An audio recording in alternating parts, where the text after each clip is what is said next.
All right, can everybody hear me okay? Yeah? All right. Let's see here. Should have come prepared. No, you just gotta. All right, there we go. You betcha. Wonderful.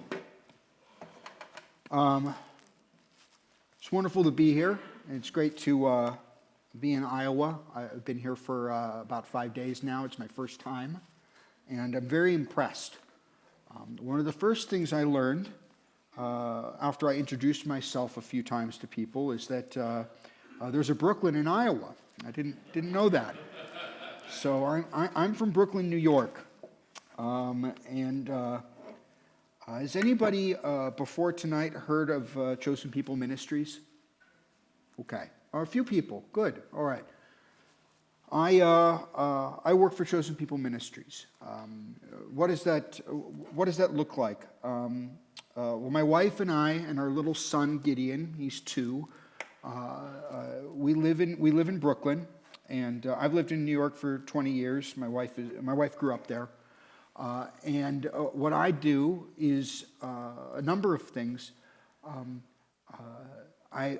Technically speaking, I'm a missionary for Chosen People Ministries, so I'm a missionary to the Jewish people. I'm Jewish myself, and I want to share the Jewish Messiah with my Jewish brothers and sisters. What I spend my time doing, I am a pastor. That's the primary thing that I do. We have a congregation in Brooklyn that is about 50% Jewish believers in Jesus and 50% Gentile believers, and we worship together. And the purpose of the place is to have a comfortable place for Jewish people to encounter Jesus in a familiar place where we adhere to a lot of points of the Jewish calendar and create a space where Jewish people can be comfortable, including myself, but worship as one and learn about Jesus. Other things that I do outreach. There are 1 million Jewish people in New York City. There are 1.5 to 2 million Jewish people in the greater metropolitan area. That's a few more Jewish people than you have in Iowa, I've learned. Is anybody Jewish here? Anybody have a Jewish friend? All right, that's a high average, actually. That's more hands than I'm used to. In the Northeast, a lot of hands go up. It's important work that we do. The workers are very few. Our ministry, I told you how many Jewish people there are. In our ministry, we have 40 employees in New York. That includes Manhattan, that includes Brooklyn, and we're one of a few Jewish missions in New York, but we're the largest one. So we're really talking about easily fewer than 200 workers, including not just outreach workers, but people working on accounting, people who are office managers for ministries, people who are not directly involved in reaching people. Fewer than 200 people, maybe fewer than 150 people, to reach out to a community of millions.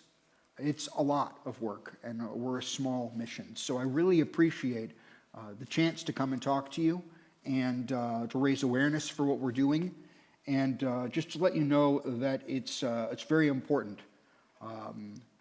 My father grew up in an Orthodox home in Brooklyn, and he found out about Jesus because somebody talked to him about him. You know, he didn't discover him on his own. Somebody decided that they were going to share with him.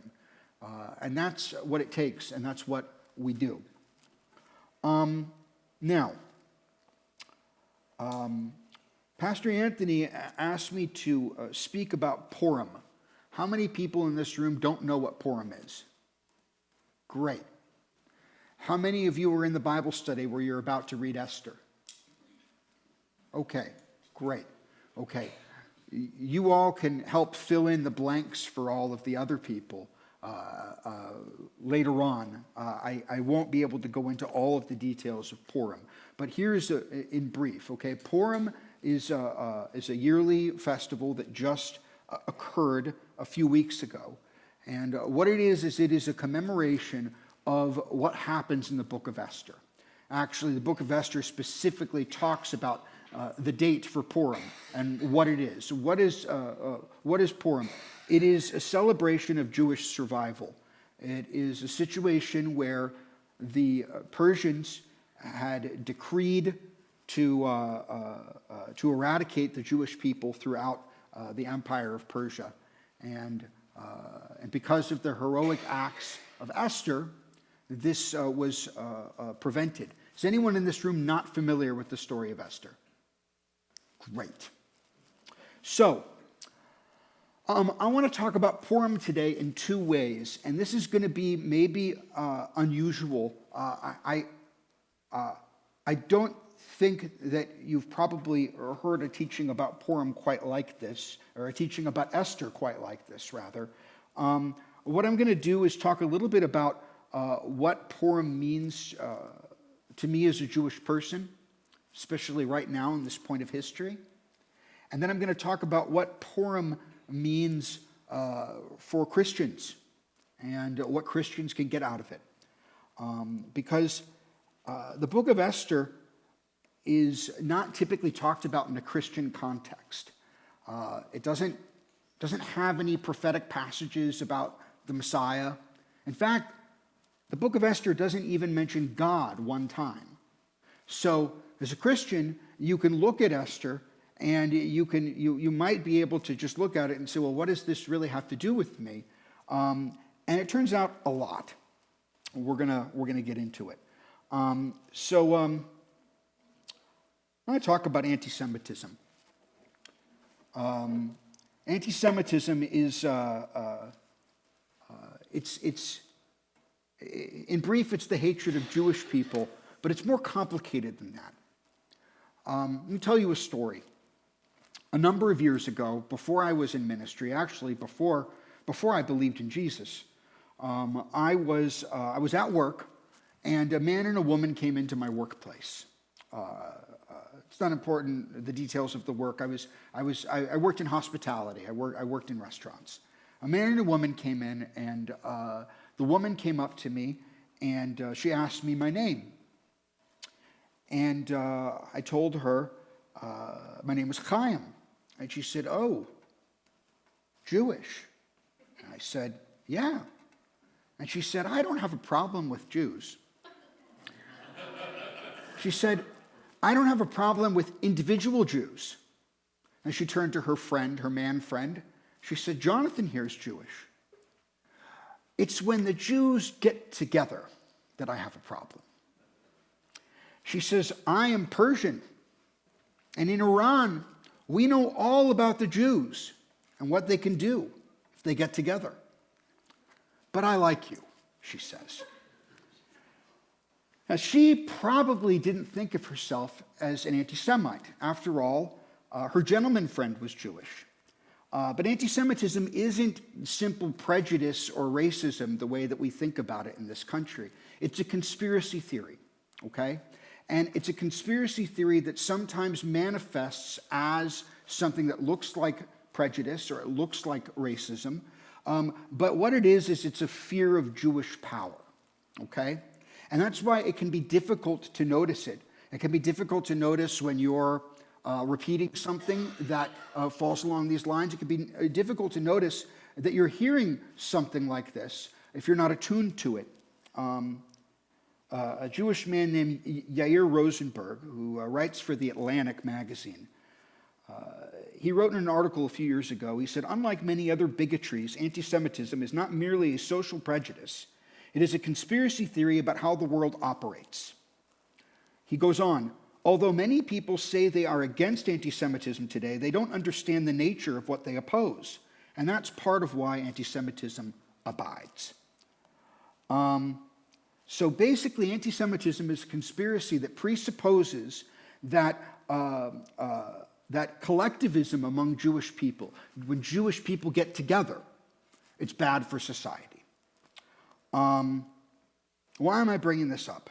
Because this gets at the core of what the story of Esther is about. I want to open to Esther chapter 3. Get ready. We're going to wear our Bibles out tonight because we're going to flip around a bit. And if you don't have a Bible in front of you, good luck. Or just listen. We're going to start reading here in Esther chapter 3, verse 2. This is when Mordecai, when Haman discovers that Mordecai, a Jew, is unwilling to bow to him. Okay? We read starting in verse 2 of chapter 3. And all the king's servants who were within the king's gate bowed and paid homage to Haman, for so the king had commanded concerning him. But Mordecai would not bow or pay homage. Then the king's servants who were within the king's gate said to Mordecai, "Why do you transgress the king's command?" Now it happened when they spoke to him daily and he would not listen to them, that they told it to Haman to see whether Mordecai's words would stand. For Mordecai had told them that he was a Jew.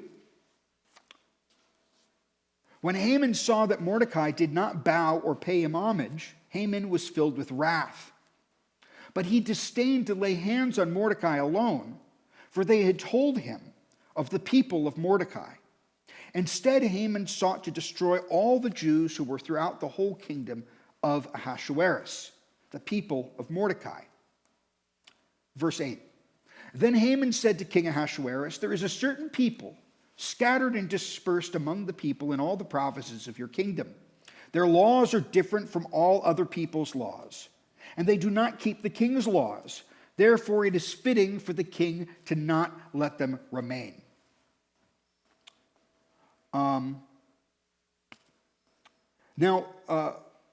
Purim is actually a very happy holiday. I know that sounds terrible, but there's something about Jewish holidays. Most of them boil down to something like this: they tried to kill us, they failed, let's eat.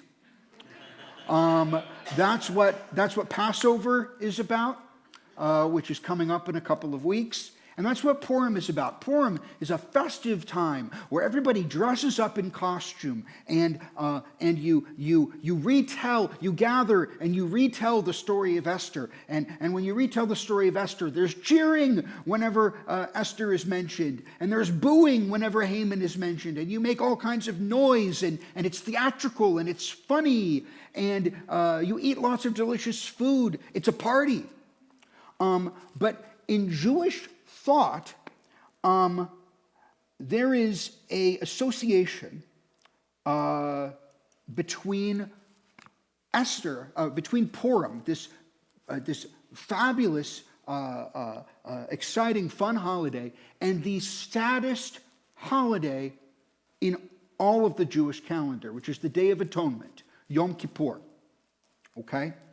And in order to get to where we find Jesus in the story of Esther, we need to go back, okay? We need to go back to Leviticus. Has anybody here read Leviticus in its entirety? Great. Is it your favorite book of the Bible? Okay, one person. Leviticus is tough, but I need to tell you, Leviticus contains the gospel.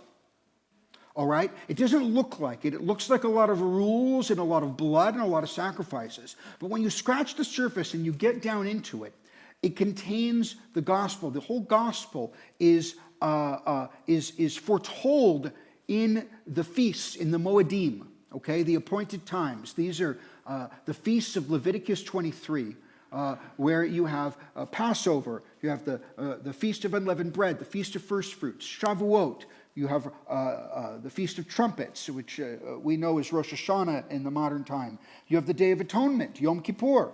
And you have the Feast of Tabernacles, or Booths, which is called Sukkot.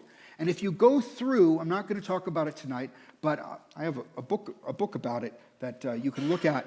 If you go through, each one of these feasts actually speaks prophetically into things that Jesus has already done, okay, for us as we look back. He's already done them, or he's going to do them. So Leviticus is interesting stuff. Now, why does Jewish tradition associate Purim with Yom Kippur? Let's look at Leviticus 23:26.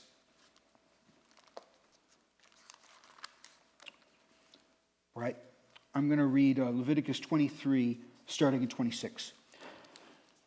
And the Lord spoke to Moses, saying, also the 10th day of this 7th month shall be the day of atonement. It shall be a holy convocation for you. You shall afflict your souls and offer an offering made by fire to the Lord. And you shall do no work on that same day, for it is the day of atonement, to make atonement for you before the Lord your God. For any person who is not afflicted in soul on that same day shall be cut off from his people. Yom Kippur is the Day of Atonement. It was a time when the high priest would he would make atonement for the sins of the people, and there was an offering that was placed. There were 2 goats. One goat was slaughtered, and the blood was splashed on the mercy seat of the Ark of the Covenant in the Holy of Holies. Only once a year would the high priest go inside the Holy of Holies, only on the Day of Atonement, and only to offer this sacrifice. And the mercy seat was where the presence of the Lord would appear whenever Moses would go to speak to God. The second goat, all of the sins of the people were placed on the goat, not in a written form, but they were spiritually placed on the goat, metaphorically placed on the goat, and then the goat was sent off into the wilderness. This is what we read about this in Leviticus 16. It goes into detail about this. The high priest would strip off his majestic, beautiful garments, and he would put on very humble white linen robes to do this. This is God's plan that we're seeing here. This is the beginning of God's plan to restore us to fellowship with him, okay? Because if you remember in the garden, and if you remember the fall in Genesis 3:8, okay, this is a moment where we go from humanity is dwelling in harmony with God in the garden to sin comes in, and now there's a separation between mankind and God. And we spend the whole story of the Bible, we're in the middle of this story right now in our lives, of how God purposes to repair this breach. And so Yom Kippur, we're seeing the nitty-gritty of the beginning of that work, okay? Now, what else happens here? The priest is a special, unique man, okay? And we have one special, unique man who goes in and he makes atonement for the people. While he is doing this, the Jewish people are ordered to afflict themselves, okay? That's what Leviticus says. Leviticus 16:29 says, you shall afflict your souls and do no work at all. In modern day, what does that mean? Jewish people fast. They forego wearing perfume. They forego bathing for 25 hours for the whole day of the Day of Atonement. They forego wearing nice clothing. They forego anything that brings pleasure. And it is because it's commanded that they are to afflict themselves, okay? And the tradition is that on Rosh Hashanah, 10 days before Yom Kippur, God opens the books and he inscribes the names of the righteous in one book, and then he determines the names of the wicked who will not be written in the book. And then the book remains open for 10 days, and anybody who is neither righteous nor wicked needs to repent in that time so they can have their names written in the book of life, because the book is going to be sealed on Yom Kippur 10 days later. Now we're going to start working our way forward again, okay, now that I've talked about this. Yom Kippur, the Day of Atonement. What does this tell us about Jesus, and how is this connected at all to Esther and Purim? I'm glad you asked. I told you the priest is one special, unique man who makes atonement for the people. If we read in Isaiah 53, we read about another special, unique man who's going to make atonement for the people.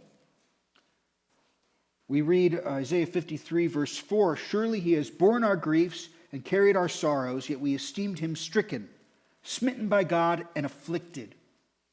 But he was wounded for our transgressions, he was bruised for our iniquities. The chastisement of our peace was upon him, and by his stripes we are healed. All we, like sheep, have gone astray. We have turned everyone to his own way, and the Lord has laid on him the iniquity of us all." Think about this laying on him of the iniquity. It reminds you of the laying on of the iniquity on the scapegoat, the goat sent into the wilderness. Where it says here in Isaiah that he was afflicted, this is the same Hebrew word that's used in Leviticus when it says the people should afflict their souls. Christ humbled himself, okay? Just as the priest puts on humble garments and dispenses with the royal finery that he typically wears, we read in Philippians chapter 2, verse 5, "Let this mind be in you, which was also in Christ Jesus, who being in the form of God did not consider it robbery to be equal with God, but made himself of no reputation, taking the form of a bondservant and coming in the likeness of men. And being found in appearance as a man, he humbled himself, and became obedient to the point of death, even the death of the cross."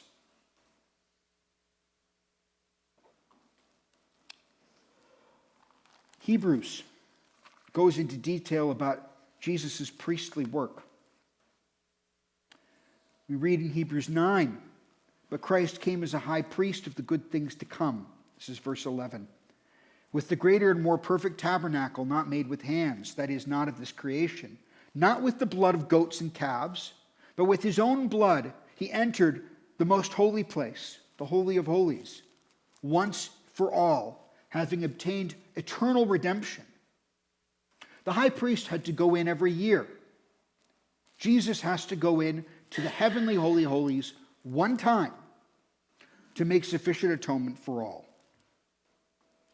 So, what's the connection between Esther and Purim and Yom Kippur? And what is the connection in Esther to Jesus? I told you that Jewish tradition connects Purim and Yom Kippur. And some of the connections are strange. They see it as a reverse. When it comes to Purim, the tradition is to fast and then feast. Okay?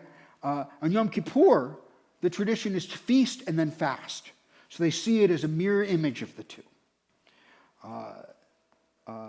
Jewish tradition also looks at, because the book of Esther never mentions God, they say, okay, this is a holy human endeavor. It's a holy human. It's a human holiday, and it's the only feast where God is not directly mentioned.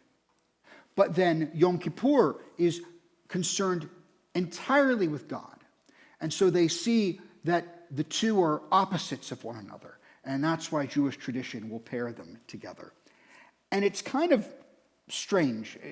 I find the connection that they draw strange. But I see another connection. And that's that if you look at the heart of the story of Esther, we see something that also exists at the heart of Yom Kippur. And that is petition. Okay? Yom Kippur, the Day of Atonement, Jewish people are petitioning God for atonement, for forgiveness. Esther chapter 4, we see Esther petitioning. For context, the plot to kill the Jews has been made known. Okay, Mordecai has reached out to Esther. Okay, Mordecai is Esther's cousin. He's reached out to Esther, and he impresses upon her that she needs to use her position to intervene. Esther chapter 4, verse 13. And Mordecai told them to answer Esther, "Do not think in your heart that you will escape in the king's palace any more than all the other Jews. For if you remain completely silent at this time, relief and deliverance will arise for the Jews from another place. But you and your father's house will perish. Yet who knows whether you have come to the kingdom for such a time as this?" So Esther told them to reply to Mordecai, "Go, gather all the Jews who are present in Shushan, and fast for me. Neither eat nor drink for 3 days, night or day. My maids and I will fast likewise, and so I will go to the king, which is against the law," because it was against the law for her to go to the king unless he sent for her. She was going to go anyway. She says, "And if I perish, I perish." Chapter 5. Now it happened on the 3rd day that Esther put on her royal robes and stood in the inner court of the king's palace across from the king's house, while the king sat on his royal throne in the royal house facing the entrance of the house. So it was that when the king saw Queen Esther standing in the court, that she found favor in his sight, and the king held out to Esther the golden scepter that was in his hand. Then Esther went near and touched the top of the scepter. And the king said to her, "What do you wish, Queen Esther? What is your request? And it shall be given to you, up to half the kingdom." While she doesn't mention God directly, she does mention fasting. And the subtext here is fasting and praying and seeking God. Seeking God in order to smooth her journey. Seeking God and fasting and praying, petitioning God so that she will be able to enter into the king's presence and not die, but in fact appeal to him. Now the focus here is not on the issue of sin that is atoned for, but the penalty is the same. If sins are not atoned for in Yom Kippur, the penalty in view is death. And when it comes to the high priest, if the high priest does not execute his duties properly, and he enters the Holy of Holies in an unworthy manner, he dies. He has to follow the commands of God very specifically in order to survive this making of atonement. And here we have the same thing in focus with Esther, the avoidance of death, both the avoidance of death for her people and also the avoidance of death for herself as she enters into the king's presence to make a request of him. So the central conceit here is that with the right approach to God, death can be forestalled. And we know this because we approach God through Jesus. And it is in Jesus that we have eternal life. Petition. Now I want to look at the second thing that's at the heart of Purim. First is petition, and the second is intercession. Okay? The book of Esther portrays deliverance as being two things. Okay? Deliverance is certain. Okay, we read that because Mordecai says that if deliverance doesn't come from you, God will accomplish it by another means. But you may die. But it also portrays God's deliverance as the product of intercession.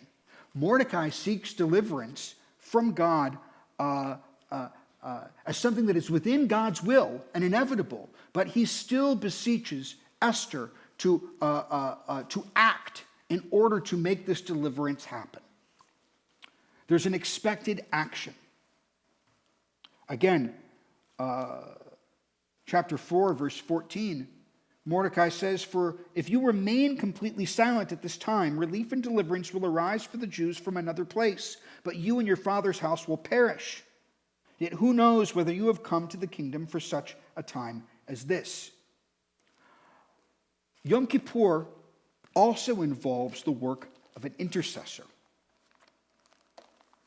The Day of Atonement involves intercession. Leviticus 16, starting in verse 32. "And the priest who is anointed and consecrated to minister as priest in his father's place shall make atonement and put on the linen clothes, the holy garments. Then he shall make atonement for the holy sanctuary, and shall make atonement for the tabernacle of meeting, and for the altar, and he shall make atonement for the priests and for all the people of the assembly. He is interceding on their behalf. And we're reminded here that the priest is, in this case, the high priest, is anointed and he's consecrated. He's set apart for his service of intercession. Now, in the narrative of Esther, we also see Esther go through an anointment period. In this case, not in service to God, but in service to the king, who is the one with whom she will later intercede. She too is anointed. She too is set apart. Esther chapter 2, verse 12. Each young woman's turn came to go in to King Ahasuerus after she had completed 12 months' preparation, according to the regulations for the women. For thus were the days of their preparation apportioned: 6 months with oil of myrrh, and 6 months with perfumes, and preparations for beautifying women. Thus prepared, each young woman went to the king, for she was given whatever she desired to take with her from the women's quarters to the king's palace. They have to go through this anointment process before they can even approach the king. The high priest needs to go through the consecration process in order to survive the ordeal of intercession. Otherwise, he would die. King Ahasuerus must be approached in a worthy manner, or the one who approaches will die. So in Esther, we see a very human reflection of priestly service at the Day of Atonement, or Yom Kippur. But that priestly service, we know from the book of Hebrews, the priestly service in the Day of Atonement is pointing to Jesus. It's pointing to the ultimate culmination of all the sacrifices. And we read Leviticus 16 and 23, and we read about the Day of Atonement. It's not about the blood of the goats. It's not about these yearly sacrifices to atone. It is preparing people for the ultimate atonement, the permanent atonement, the all-sufficient atonement, the real high priest, who is Jesus. So if that points to Jesus, then we see the symbolic priestly work of Esther also pointing to the same type of work that Jesus is going to come to do. Let's go back to Hebrews. While we chew on that, go back to Hebrews 9, and I'll read again from verse 11, just so we can ingest this. But Christ came as high priest of the good things to come, with the greater and more perfect tabernacle not made with hands, that is, not of this creation, not with the blood of goats and calves, but with his own blood. He entered the most holy place once for all, having obtained eternal redemption. For if the blood of bulls and goats and the ashes of a heifer sprinkling the unclean sanctifies for the purifying of the flesh, how much more shall the blood of Christ, who through the eternal Spirit offered himself without spot to God, cleanse your conscience from dead works to serve the living God? And for this reason, he is the mediator of the new covenant by means of death for the redemption of the transgressions under the first covenant, that those who are called may receive the promise of the eternal inheritance.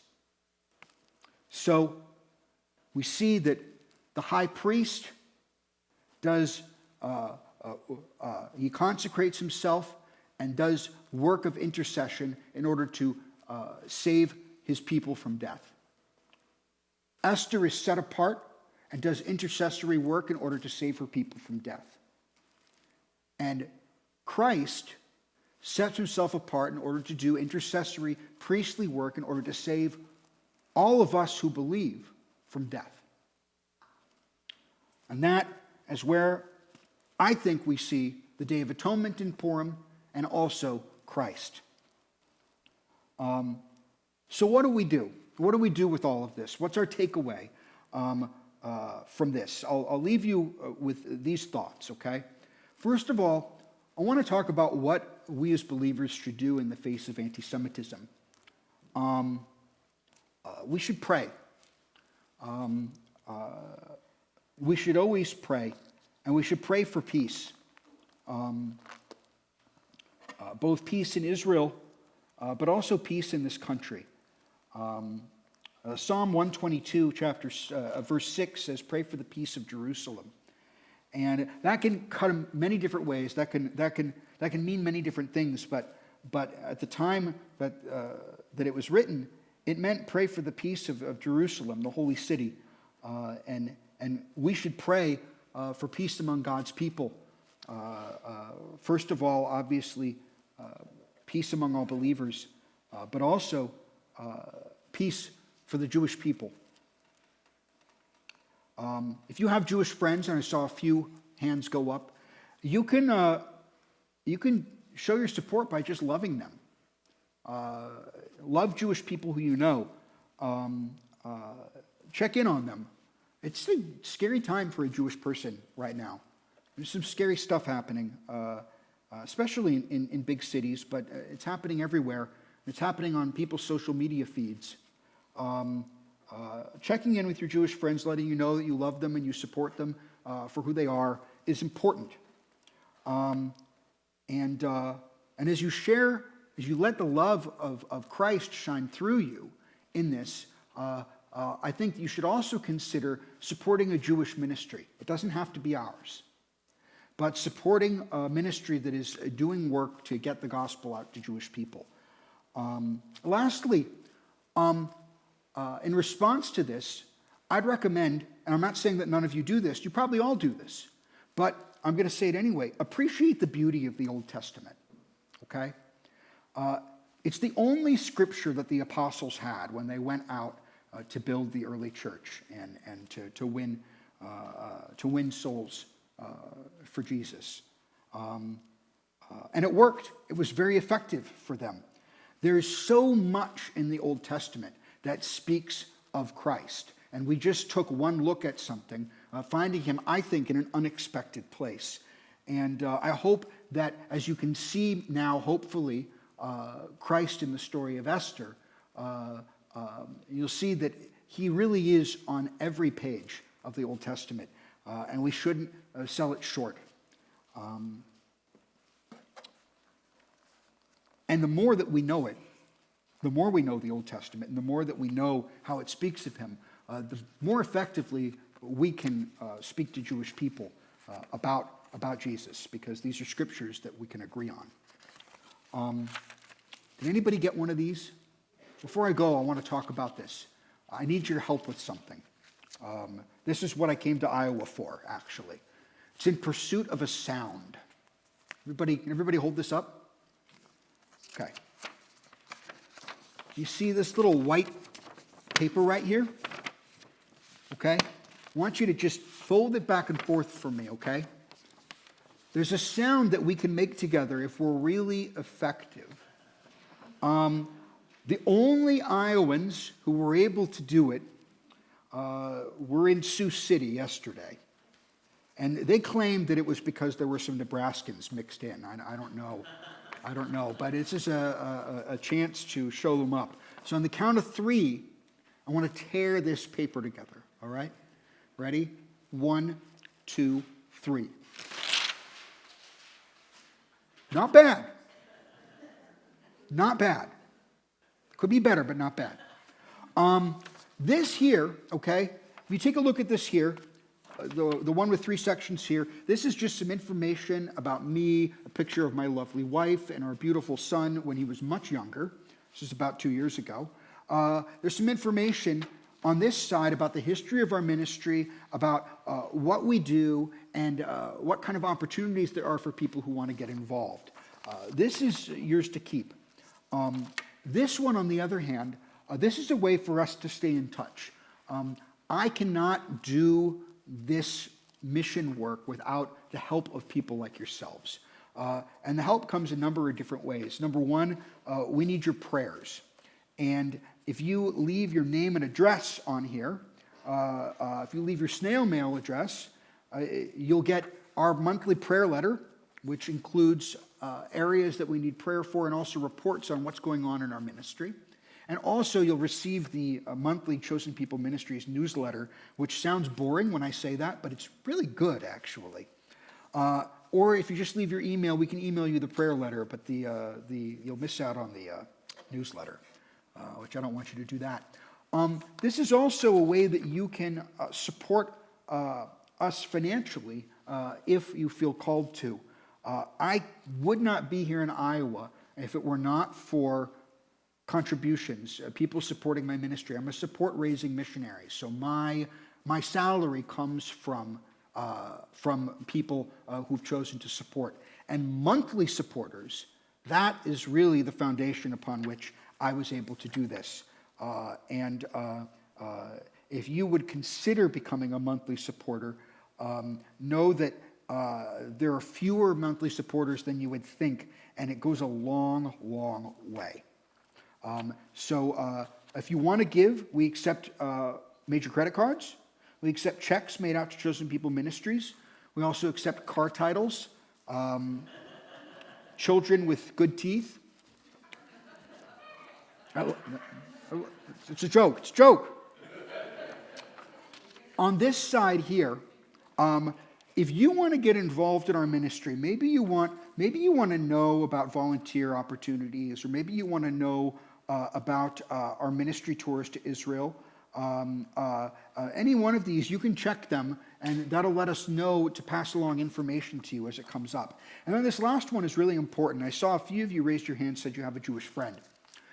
If you have a Jewish friend that you wish you could share Jesus with, and you just don't know how to do it, you don't know the words to say, you don't want to jeopardize your friendship, or you don't feel qualified to talk to a Jewish person about Jesus, let us do it. You can anonymously leave their contact information and their name on this side of this card, and we will approach them.